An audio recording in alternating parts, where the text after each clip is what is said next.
말씀을 가지고 부족함 속에 나타나는 하나님의 능력이라는 제목으로 하나님 말씀 전하겠습니다. 선배 목사님이 글을 하나 보내주셨는데 너무 웃겨서 제가 오늘 더운데 좀 웃고 시작하자고 오늘은 제가 좀 조크를 먼저 드리겠습니다.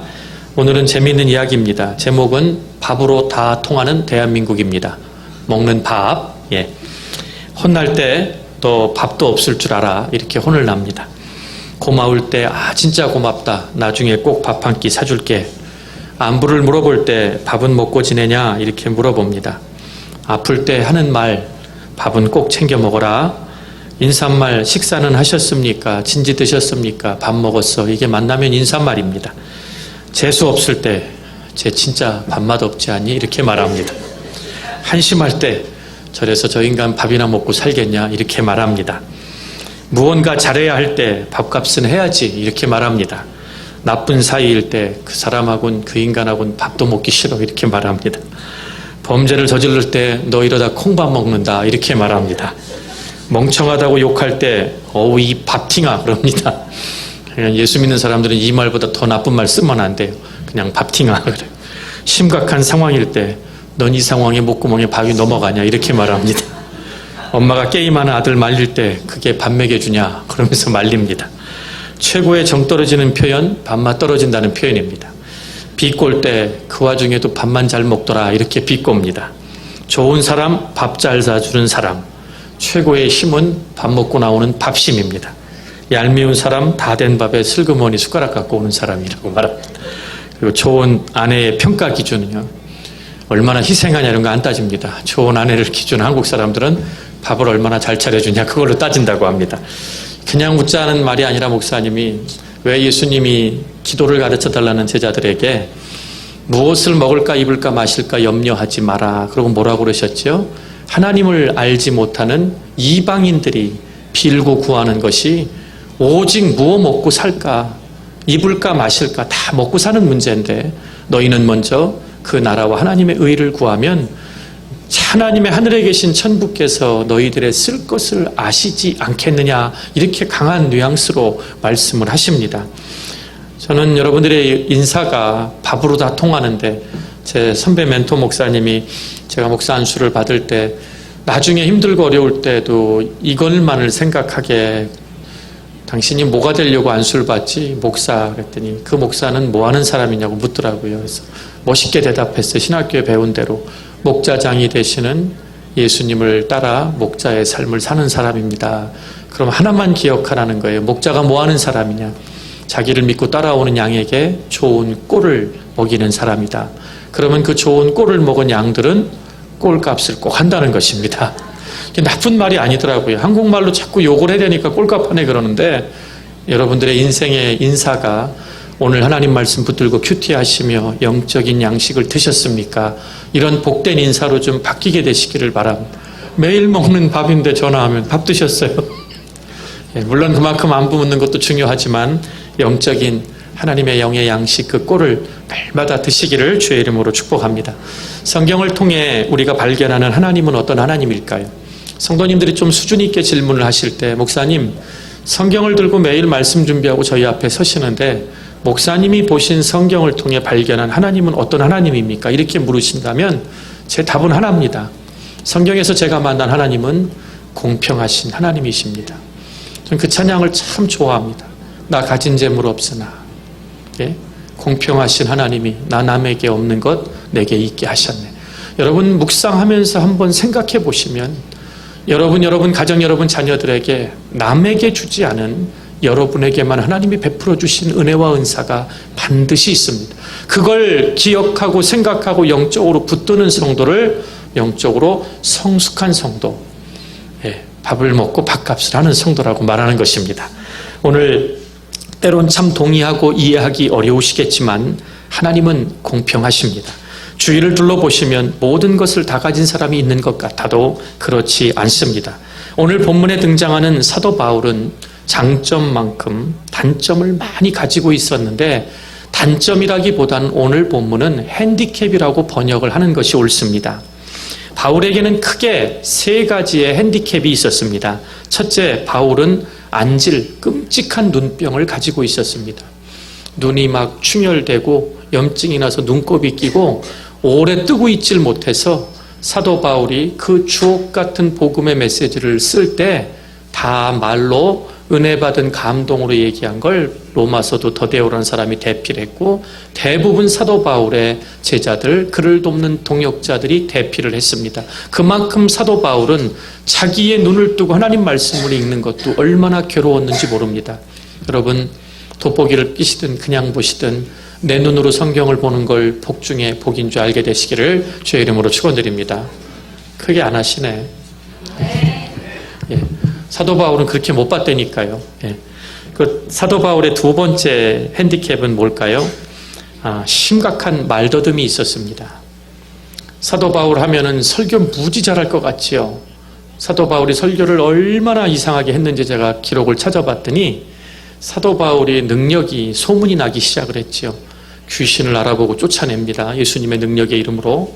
죽은 자를 일으켰습니다. 예수님처럼. 병든 자들 고쳤습니다.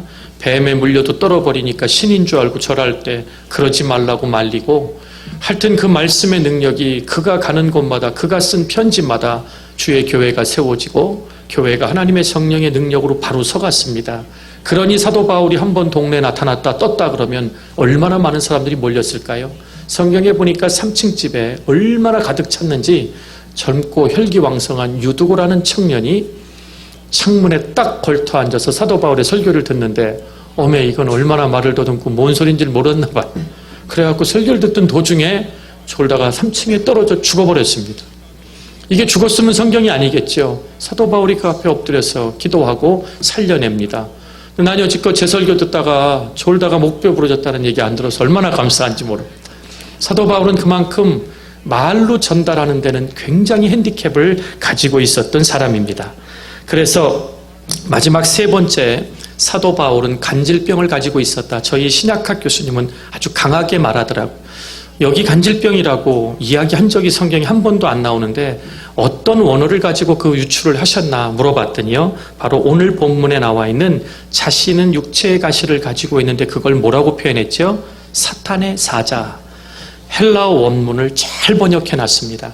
그 초대교회 사도 바울이 활동하던 시대의 사탄의 사자는 멀쩡하던 사람이 갑자기 쓰러져서 발작을 하고 허옇게 눈이 뒤집어지고 거품을 물고 막 이를 갈면서, 여러분 간질 환자 한번 보셨습니까? 얼마나 불쌍하고 끔찍한지 모릅니다. 온몸이 사지가 뒤틀리고 부들부들 떨면서 허옇게 눈이 뒤집어지고 입에 거품을 막 흘리는 그런 병을 가지고 있어서 자신을 사탄의 사자라고 그 증상을 말했죠. 그 당시에 사탄의 사자를 간질병, 바로 의학적으로 병리적으로 그렇게 해석했던 게 초대교회 때입니다. 한번 생각해 보시기 바랍니다.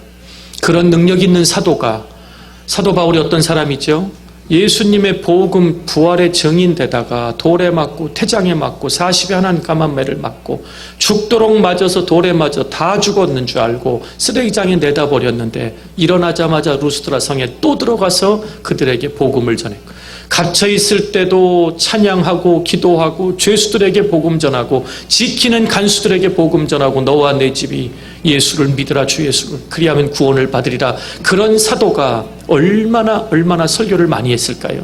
가는 곳마다 아낙네들이 모여있는 냇가에 회당에 들어가 사람들만 모이면 내가 체험한 부활의 주님을 전하며 나는 죽고 내 안에 예수님이 살았다는 그분이 복음을 전하고 예수님의 부활을 전하다 휙 뒤집어져가지고 눈 뒤집히고 손발을 떨고 거품을 물면 여러분 같으면 그 사람이 전하는 예수를 믿겠어요? 그러니까 사도 바울이, 오늘 제가 이 본문을 가지고 여러분 앞에 2번인가 말씀을 10년 동안 전했는데요, 얼마나 묵상하면서 회개했는지 모릅니다. 오늘 제가 하나님 앞에 한 주간 동안 깨달았던 그 은혜를 나누고자 합니다. 정말 솔직하고 담백하고 이 말씀이 여러분 모두에게 사도 바울의 진정한 고백이 되어 나오기를 주의 이름으로 축원드립니다. 오늘 그 설교를 듣고 누가 예수를 영접했을까요? 이것은 말씀을 전하는 사역자에게는 약점이 아니라 치명타였습니다. 그래서 바울은 그 육체의 고통스러운 가시를 빼내기 위해 하나님 앞에 몇 번 기도했다 그랬죠? 3번. 그러면서 제가 우리 한국 사람들처럼 유대인들은 삼세판을 좋아합니다, 이렇게 전했었어요. 어떤 분이 내기하자 해놓고 지면 막 우기죠. 이건 무효야, 3번 해야 된다고. 그러고 또 지면 할 말이 없죠. 근데 제가 이거를 여러분들 앞에 3번 기도하고 응답을 받자 사도 바울은 하나님의 뜻을 따랐다 이렇게 전했는데 헬라어 원어의 숫자의 3번이 아닌 걸 제가 깨달았습니다. 이게 무슨 얘기냐면 바울 시대에 사도 바울과 같은 능력자가 얼마나 간절히 기도했을까요? 그것도 자기의 의를 위해서가 아니라 나에게 이 가시를 좀 빼주시면 정말 내 힘을 다해 순교하는 그날까지, 죽는 날까지 내가 만난 부활의 주님, 내가 다메섹에서 만난 그 살아계신 주님을 전하는데 하나님 더 쓰임 받기를 원하니 이 가시를 좀 빼달라고 그 3번의 의미는 첫째, 생명을 걸고 강청 기도했다는 것입니다. 한 번 기도하고 가만히 있다 했다는 얘기가 아니라 생명을 걸고 이 사탄의 사자 가시를 빼달라고 기도하셨다는 것입니다. 두 번째, 3번의 의미는 온전하게 하나님의 뜻대로 구하며 하나님의 영광을 위해서 쓰임받기를 원하니 이 가시를 제거해달라고 기도했고, 이 3번의 마지막 3번째 의미는 응답 받을 때까지 끝까지 기도했다는 뜻입니다.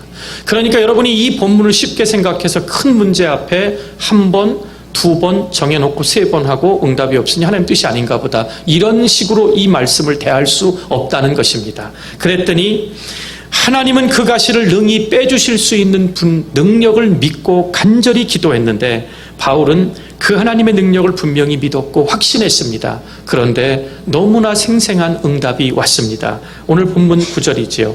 나에게 이르시기를 하나님의 은혜가 나에게 족하도다. 이는 내 능력이 약한 데서 온전하여짐이라 하신지라. 이렇게 응답을 받았다고 자기가 간증을 합니다. 하나님께서는 바울의 능력이 어디서 나오는지를 아셨습니다. 바울의 약한 데서 그 치명적인 눈병과 말더듬과 그 간질, 사탄의 사자라고 불리는 곳에서 내가 붙잡고 의지할 곳은 부활의 주님, 그 주님을 살리신 하나님의 영, 성령 하나님의 능력밖에 없으니 내가 나된 것이 아니니 오늘 성령님의 도구로 나는 그 부활의 주님의 증인이 되겠다. 그게 사도 바울의 평생의 소원이었습니다. 치명적인 핸디캡에서 온전한 하나님의 능력이 샘물처럼 솟아나고 있었던 것입니다. 바울은 그 약함이 능력을 가로막는다고 생각하고 하나님께 빼달라고 생명을 걸고 기도했지만 하나님께서는 나의 능력이 거기서 나온다고 바울에게 말씀해 주셨습니다. 그러니 하나님이 그 능력이 나오는 샘물을 막으실 리가 만무했던 것입니다. 사도 바울이 그렇게 간절하게 기도하고 열정적으로 사역을 한 것은 바로 그가 약했기 때문입니다. 약했기에 하나님을 더욱 의지했고, 약했기 때문에 하나님을 더욱 간절하게 붙들고, 약했기 때문에 성령 하나님을 의지하고 그 음성에 순종하는 것을 그의 삶의 신앙의 가장 큰 목표로 삼았던 것입니다. 그것 때문에 하나님의 능력이 사도 바울에게 머무는 원동력이 됐다는 것입니다. 이 신비를 깨달은 바울은 전혀 실망하지 않고, 내가 하나님 나조차고 이거 빼달라고 했습니까? 우리 같으면 대들었을 텐데, 바로 9절에 또 뭐라고 그러냐면, 그러므로 도리어 크게 기뻐함은 나의 여러 약한 것들에 대하여 자랑하리니, 이 자랑이라는 단어에 표시를 해놓으시기 바랍니다. 이 고린도후서 12장이 풀리려면 이 자랑이라는 단어가 여러분 삶에 녹아져야 합니다. 이 고백을 잘 들어보면 어쩔 수 없이 하나님의 응답이 이렇게 왔으니 약한 것들을 담담히 받아들이겠다는 고백이 아닙니다.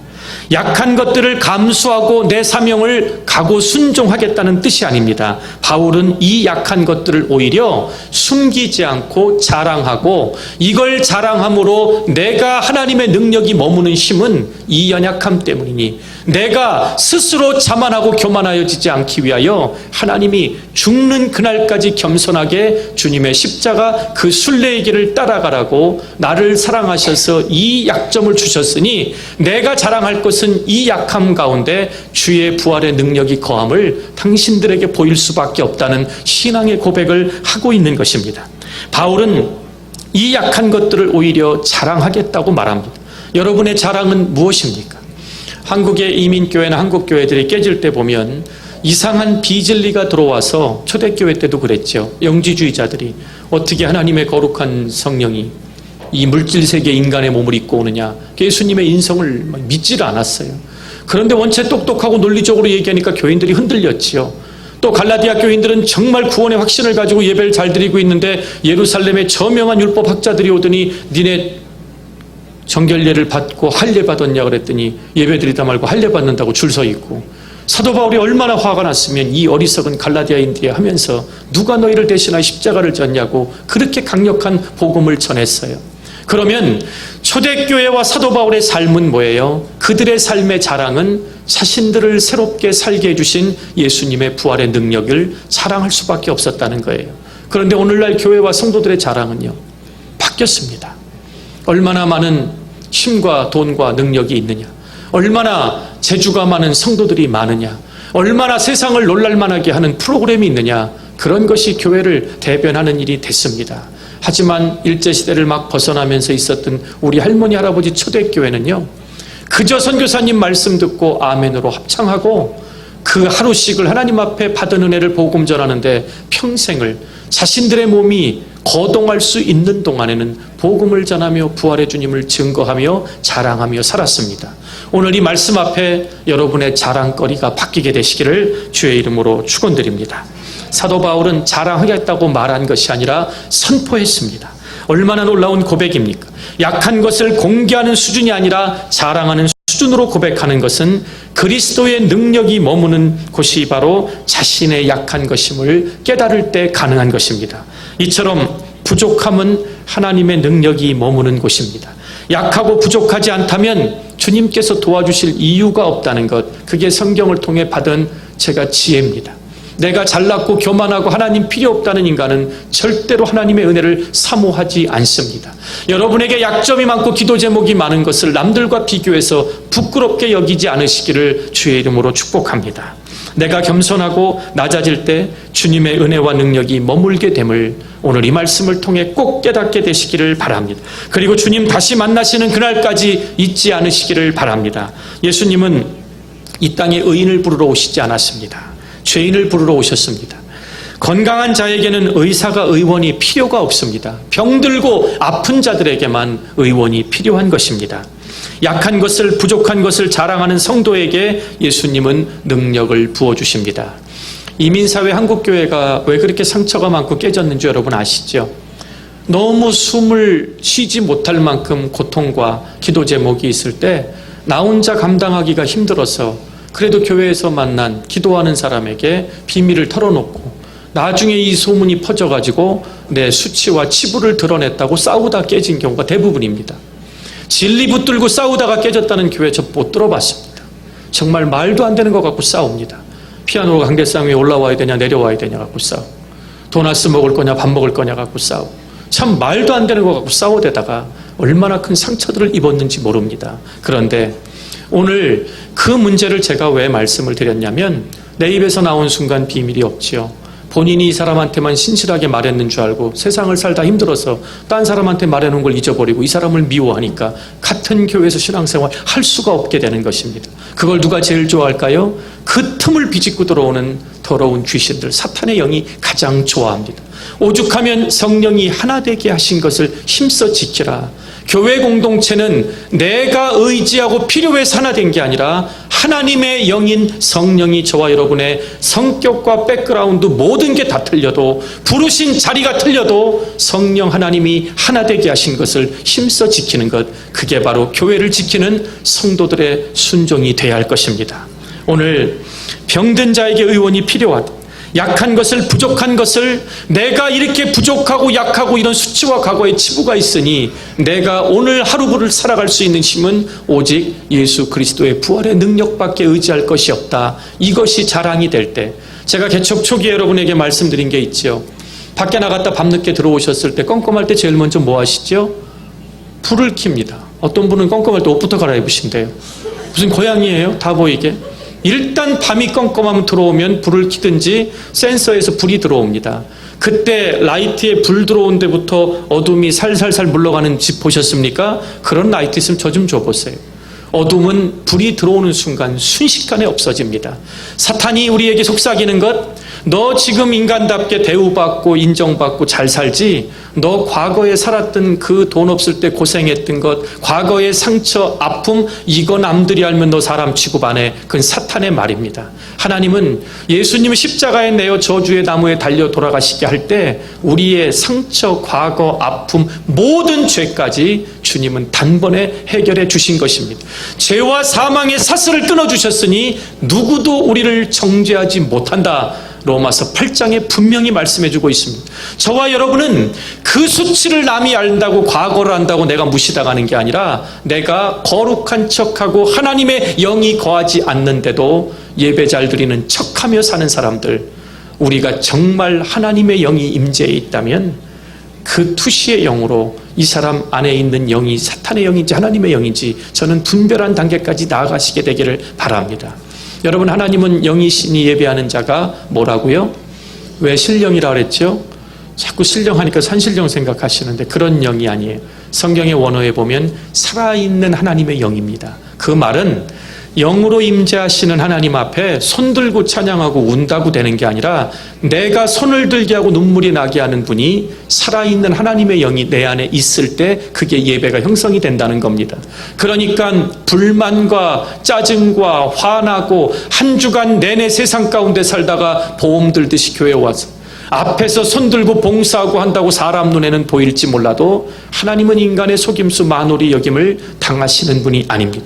여러분이 교회에 올 때 얼마나 오늘 하나님의 은혜 앞에 내가 거룩하게 살지 못했지만 그럼에도 예수님의 보혈의 피를 힘입어 성소에 들어가는 담력을 주셨으니 나 하나님 앞에 나가서 이 죄를 자복하고 예배 가운데 하나님 만나기를 원합니다. 그런 자세로 우리의 예배가 회복되기를 주의 이름으로 축원드립니다.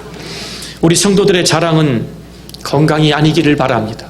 건강하다고 자랑하다가 한 번 아프면요, 골골 80이란 말이 있죠. 매일 아픈 것 같은데 89씩 가는데 멀쩡하다가 어느 날 아침에 쓰러졌는데 못 일어나는 분들, 건강은 감사할 문제지 자랑할 문제가 아닙니다. 모아놓은 돈 자랑하지 않으시기를 바랍니다. 지금 내가 애뉴티 인컴이 얼마씩 들어오는지 그게 내 어깨에 힘이 들어가는 이유가 되지 않기를 바랍니다. 힘들어 보셨죠? 또 돈도 만져보신 적도 있지요? 하나님이 불어버리시고 불러가시면 아무것도 남지 않는 우리들의 인생입니다. 그리고 명예, 권세, 학군 좋은 데 사놓은 집값 올라간 것, 자녀들이 명문대학 다닌 것, 이런 것들이 자랑이 되지 않기를 바랍니다. LA 가면 큰 교회들마다 모이는 그룹이 있대요. 왜 여기 안 모이세요? 그러면 맨날 가면은 아들, 손주 좋은데 의대 나갔다고 자랑만 한대요. 근데 한 번 찾아오는 거 보셨어요? 못 봤대요. 근데 거기 있기가 싫대요. 근데 교회 안에서 왜 그런 얘기들을 나눠갖고 내가 상처가 돼야 되니? 한 주간 동안 이렇게 괴롭고 힘들었는데 기도하는데도 세상에 가서 얘기하면 수치를 당하는데 하나님은 교회 문을 열고 나와 함께 기도할 수 있는 동역자들이 기다리고 있으니 오늘 나는 이 예배 나와서 여러분 만난 게 감사하다. 이런 교제가, 이런 영적인 수준 있는 대화가 오늘 여러분의 대화가 되시기를 주의 이름으로 축원드립니다. 진짜 아멘 하셨어요? 이상한 자랑하시고 막 그러지 마세요. 예. 그리고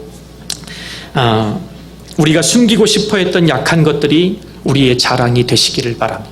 일부러 떠버리고 다니란 얘기가 아니라 정말 하나님의 영을 가지고 교회를 위해, 성도들을 위해 중보기도하는 기도자들에게 내가 이런 영적인 약점이 있는데 이 약함 때문에 내가 주눅들지 않고 하나님께서 용서해 주시고 고쳐주시고 함께 하신다는 자신감 잃지 않고 내 사명의 자리를 지킬 수 있도록 기도해 달라고. 난 이 약함 때문에, 이 과거의 상처들 때문에 주님밖에 의지할 게 없다는 사도 바울의 진정한 고백이 되살아나기를 바랍니다. 사람은 보통 완벽을 추구하는 것 같지만 추구할 뿐이지 완벽한 사람 하나도 없습니다. 나 완벽하다는 사람 손 흔들어 보세요. 많이 돌봐드리겠습니다. 완벽한 사람은 한 사람도 없습니다. 사람은 언제나 부족한 부분이 있습니다. 부족한 사람은 부족한 사람에게 끌리게 돼 있습니다.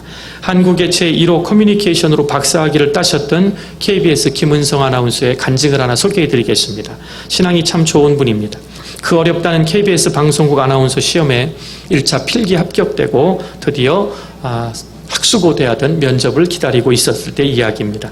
그렇게 준비하고 기다리고 사모하던 아나운서 면접 시험이 있는 날 얼마나 긴장을 하고 준비하고 떨고 못 자고 스트레스를 받았는지 갑자기 입이 한쪽이 돌아가는 구안와사증이 찾아왔습니다. 아나운서의 생명이 말하는 것과 얼굴 표정인데 얼굴이 한쪽으로 돌아가고 그리고 이그러지는 구안화사는 그야말로 치명적인 것입니다. 발음이 세고 표정이 일그러진 사람을 누가 스크린에 세우겠습니까? 하지만 그는 고민 끝에 떨어질 때 떨어지더라도 내 젊음을 바쳐서 공부하고 준비하고 꿈을 펼쳤던 그 면접에 참여나 해보고 떨어지자 이렇게 마음을 결심을 하고 떨어질 것을 각오하고 떨리는 마음으로 대기실에 기다렸습니다. 들어와서 대기실에 앉으니까 많은 사람들이 돌아간 입을 보고 쳐다보고 있었습니다. 근데 이제 기다리고 자기 순서가 와서 번호를 듣고 면접관들 앞에 섰을 때 대표 면접관과 두 분은 3명의 면접관이 보고 너무 놀라서 대표 면접관이 이렇게 말합니다. 자네는 그 얼굴을 하고 어떻게 아나운서가 되려고 이 자리에 찾아왔는가? 일시적인 현상이라고 해도 아나운서의 생명은 자기관리인데 자기관리가 그렇게 소홀해서 얼굴이 돌아가게 했다면 뉴스를 진행하다 말고 얼굴이 돌아가지 않는다는 보장을 어떻게 하겠냐. 아주 치명적인 말을 내뱉고 불합격 판정을 내리려고 했는데 물러서지 않고 판단은 내려주셔도 감사한데 제 의견 한마디만 들어주십시오. 지금 일시적으로 얼굴이 돌아갔지만 참 준비하는 과정에 너무 스트레스 받아서 이 얼굴은 조금만 지나면 반드시 정상으로 돌아올 것입니다. 면접관님들도 인생에서 어려운 순간들이 있지 않았습니까? 그때 그런 일들로 포기하셨더라면 오늘 이 자리에 있지 못했을 것입니다. 제가 얼굴이 돌아갔음에도 불구하고 어떻게 제 인생을 걸고 이 자리까지 준비하고 왔는데 포기할 수가 없었습니다. 얼마나 사명감이 투철했으면 이 얼굴을 가지고 아나운서 면접에 여러분 앞에 섰겠습니까? 뽑아주신다면 생명을 걸고 최선을 다하겠습니다.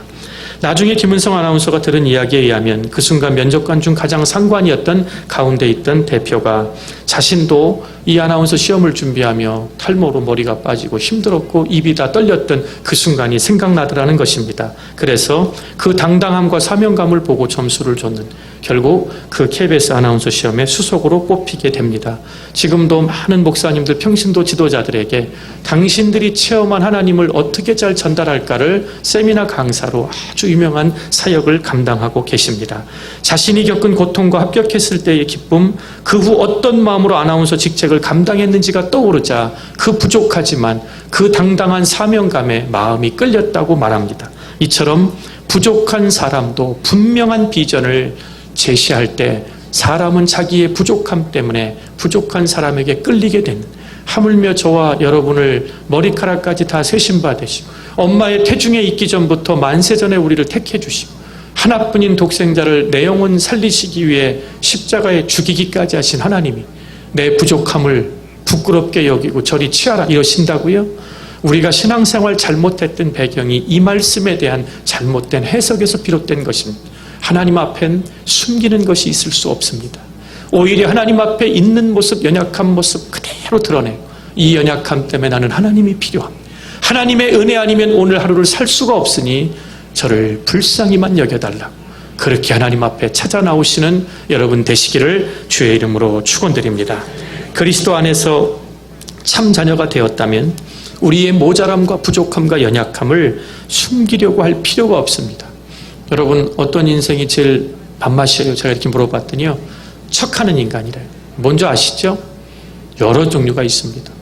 안 먹어놓고도 배부른 척하고, 안 이쁜데도 이쁜 척하고, 모르면서도 배운 척하고, 혼자 하나님의 은혜는 다 체험한 척하고, 막상 기도할 때 보면 기본적인 능력도 없고, 금식하고 철야는 하루도 못하면서 모든 걸 다 혼자 교회를 이고 나간다고 생각하는 사람들 있습니다.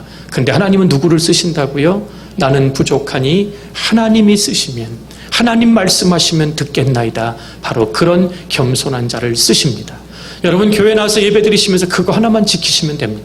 나는 오늘 하나님 앞에 낮아지고 겸손해서 하나님의 하늘의 은혜가 쏟아 부어지고 담을 수 있는 그릇인가, 교만하여 거꾸로 되어 있는 그릇에 하나님의 은혜를 부어주셔도 쏟아 튀어나가는 그릇인가, 그 하나만 찾고 돌아가시면 여러분은 주일 예배 절대로 실패하지 않으실 것입니다.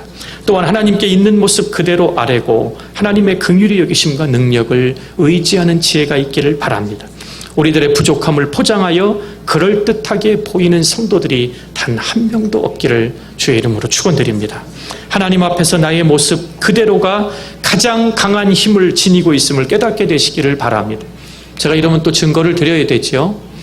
골리앗, 제가 엘라 골짜기에서 베세메스로 향하는 장면을 첫날 가면서 저쪽에서 사람들이 항호를 벌이고 거인이 나와서 막 소리를 지를 때 이스라엘 군대가 숨어서 떨던 장면, 그 현장을 이렇게 지나가면서 이렇게 느꼈습니다. 또 선교사님이 그 목소리로 해갖고 다윗의 이야기 막 들려주시는데, 골리앗이 얼마나 대단했는지 여러분 아시죠? 거인 중에 거인입니다. 그 앞에는 방패 들고 막는 사람, 투구부터 어디 그냥 창자루가 배틀채 같다고 얘기했는데, 다윗의 복장이 뭐죠? 그냥 양치다가 그냥 뒤집어 쓰고 있는 옷 하나예요. 그냥 추우면 뒤집어 쓰고 자고 더우면 걷어 입고 흙바닥에 늘 누워 잤죠. 근데 사울이 너무 용기 있고 너무 고마워서 자신의 투구와 옷을 다 벗어서 주었어요. 그러니까 사울은 한 3m 되니까 다윗은 나만하니까 투구를 썼는데 아무것도 안 보이는 거예요. 그 어떤 사람은 또 다윗은 하나님의 은혜로 안 보여도 물맷돌을 던질 거래. 그게 성경을 잘못하는 거예요. 여러분, 다윗이 골리앗을 잡으러 갈 때 물맷돌을 몇 개 주웠죠? 정말 잘하셔요. 5개. 왜 5개 주웠을까요? 왜? 예? 손이 5개니까? 아니에요. 제가 얘기했지만 목자가 양을 지키기 위해 돌을 담는 그릇이, 이게 주머니, 가죽 주머니에 5개가 맥시멈이에요. 못 들어가요. 요만한 조약돌이 아니라 제 주먹 2개만 해요. 우리 신학교의 박물관에 있는데요. 왜 5개를 주웠나? 제가 연구를 했어요. 뭐라 그러죠? 너는 창과 칼과 단창으로 내게 오거니와 나는 만군의 여호와 이름으로 간다. 그때 이름으로만 뛰어갔어요. 이거 돌리면서 갔어요. 근데 다윗이 제일 잘하는 게 뭐예요? 물맷돌이에요. 근데 이 물매는 언제 잘 던져요? 가장 편안한 옷 입고 있을 때. 여러분, 오늘 양복에 넥타이 쫙 매고 이따 탁구 한번 쳐보세요. 되나? 안 돼요. 가장 편안하게 운동복을 입고 여러분이 가게에서 일을 하실 때나 뭐를 하실 때 보면 내 몸에 가장 편한 걸 입을 때가 가장 능률이 나타나요. 그러니까 네가 나를 개로 여기고 막대기를 들고 나오냐 조롱했지요. 저는 첫 번째 돌려서 날린 게 휙 빗나갔다고 봐요. 두 번째 것도 돌리다 휙 빗나갔어요. 그러니까 웃다가 세 번째 돌에 맞아 죽은 것 같아요. 예? 이게 하면서 웃다가 그 큰 거인을 어떻게 맞춰요? 비웃다가 저는 맞은 것 같아요. 왜 일리가 있냐면 자기에 맡겨진 양을 지키기 위해서 백발백중으로 연습을 했던 다윗이지만 짐승이 물고 있을 때는 맞힐 수 있어도 창과 칼을 들고 언덕 밑에서 뛰어내려오고 있는 거인을 단번에 맞춰 쓰러뜨린다? 나도 실수할 수 있지만 나에겐 준비된 돌이 있다는 거예요. 다윗의 강점은 사울의 갑옷에서 나온 게 아니라 평상시에 하나님 앞에 살던 모습 그대로 자기가 가장 편안한 포장하지 않은 그 모습에 나온 거예요. 어디 가서 안수받는다고 방언이 터지는 게 아니라 금요일 기도 집회 때 여러분 새벽을 깨워 기도할 때마다 하나님의 은사를 구하고 있는 모습 그대로 현장에 드릴 때 전 성령 하나님의 기름 부으심이 쏟아지리라 믿습니다. 여러분 모두가 자기다움이 가장 강한 힘을 발휘한다는 사실을 잊지 마시고 남 흉내내지 않게 되시기를 바랍니다. 제가 여기서 그래 주십니까? 조 목사님 흉내낸다면 뭐 되겠어요? 예? 저는 저다움이 있고 여러분은 하나님이 여러분에게 주신 꼭 맞는 은사가 있습니다. 나에게만 주신 그 은사와 거기서 오늘 본문 마지막에 보니까 뭐라고 말씀하지요? 10절에 보니까 그러므로 내가 그리스도를 위하여 약한 것들과 능욕과 궁핍과 박해와 곤고를 기뻐하노니 언제요?